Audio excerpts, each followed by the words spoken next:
Kashmir News Service presents.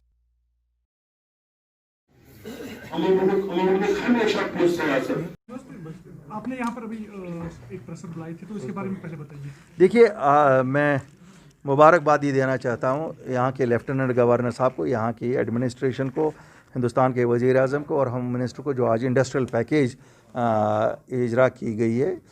मुझे पुख्ता यकीन है कि इसमें हमें काफ़ी इन्वेस्टमेंट्स आएंगी और इंडस्ट्रियाँ लगेंगी, क्योंकि इसमें जो इंसेंटिव्स दिए गए हैं, मुझे लगता है कि इनकी बदौलत हमारे 4-4.5 लाख लोगों की रोज़गार के लिए एक मौका फराहम होगा।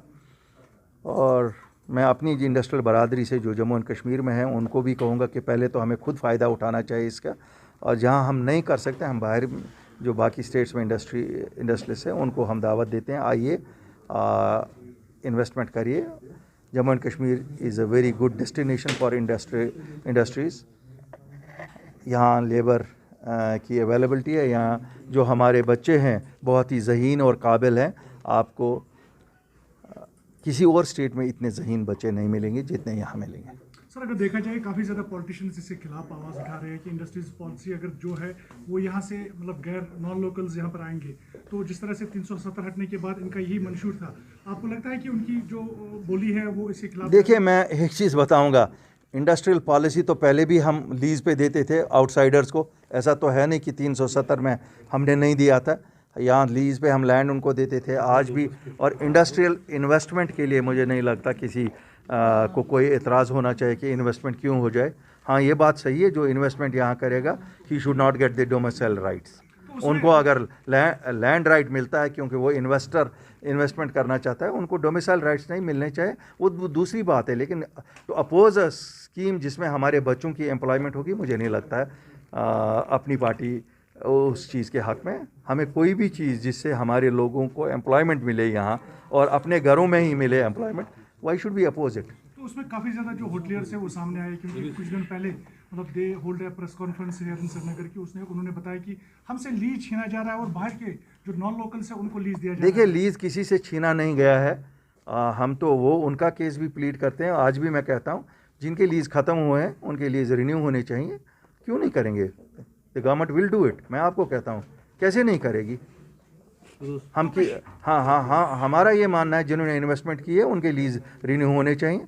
सर, अगर देखा जाए यहाँ पर काफ़ी ज़्यादा जो स्कैम्स सामने आ रहे हैं, उसमें कल आरटीआई के दौरान महबूबा मुफ्ती का भी मैं उस पर कुछ कहना नहीं चाहता हूँ क्योंकि that is relating to a leader about her personal conduct. I will not speak anything on it.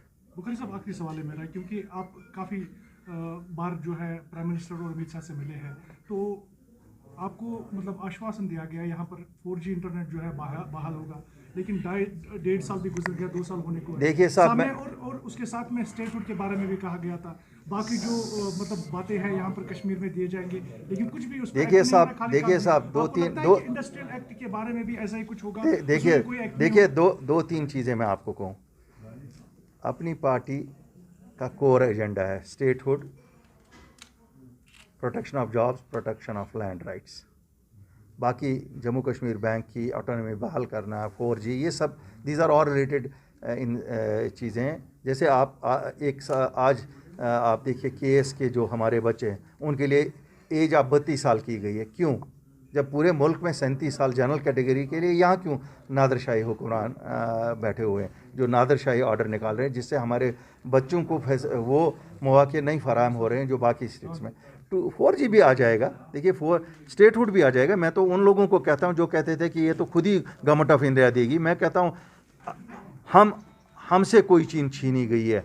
हमें ज़रूरत है, दिल्ली को ज़रूरत नहीं है, जम्मू कश्मीर के लोगों को स्टेटहुड चाहिए। So we have to fight, we have to go, we have to highlight, we have to ask that it should be restored. खुद ही कोई चीज़ नहीं आती है। यहाँ जिन सियासतदानों को ये लगता था ये तो खुद ही आ जाएंगे, क्या आ गया? अगर हम नहीं निकलते, अगर अपनी पार्टी उस वक्त जॉब्स का मसला नहीं उठाती, तो हमारे लिए तो क्लास 4 जॉब्स थी। ये तो सिंगल हैंडेडली हमारी पार्टी ने किया। अगर हम नहीं करते तो ये फ्रूट वालों को कौन सब्सिडी देता? आज तक 72 साल में किसी ने दी। अब हमें गिनने की आदत नहीं है, हम गिनना नहीं चाहते। 5 अगस्त 2019 को 370-35 से हटने के बाद आपके लैंड राइट्स कोई नहीं थे, कोई भी ज़मीन खरीद सकता था। जब हमने परस्यू किया ठीक है, 100% हम सेटिस्फाइड नहीं है, लेकिन 95% लैंड तो आपका रिजर्व हो गया ना जम्मू कश्मीर के बाशिंदों के लिए ही। कुछ दिनों पहले उमर अब्दुल्ला ने आप पर ब्लेम किया था कि आप हॉर्स ट्रेडिंग में इन्वॉल्व है, उनके कुछ लीडर्स को आप अपनी पार्टी में देखिए मैं बता दूंगा, उमर साहब की मैं बहुत इज़्ज़त करता हूँ। यहाँ कुछ जगहों पे इंडिपेंडेंट्स ने भी जीता डीडीसी के इलेक्शंस। अगर उनकी पार्टी ने किसी इंडिपेंडेंट को लिया और अगर हमारी पार्टी में भी आया तो इसमें क्या है, ये तो चलता रहेगा, ये तो चलता रहेगा। इंडिपेंडेंट्स तो आते जाते रहेंगे, वहाँ से यहाँ, यहाँ से वहाँ चलेंगे, लेकिन शुरुआत उन्होंने की थी और उन्होंने अगर एक जगह शुरुआत की, हमने भी हो सकता है हमारी पार्टी ने बाकी सुनिए बाकी मैं उस सियासत के ख़िलाफ़ हूँ, आया राम गया राम सियासत के ख़िलाफ़ हूँ, क्यों डेमोक्रेसी के लिए वो अच्छा नहीं है। देखिए, सच मंजर आम पे आना चाहे, बेगुनाहों का खून बहाना और हमारे नौजवानों का किसी को भी एक्सेप्टेबल नहीं है।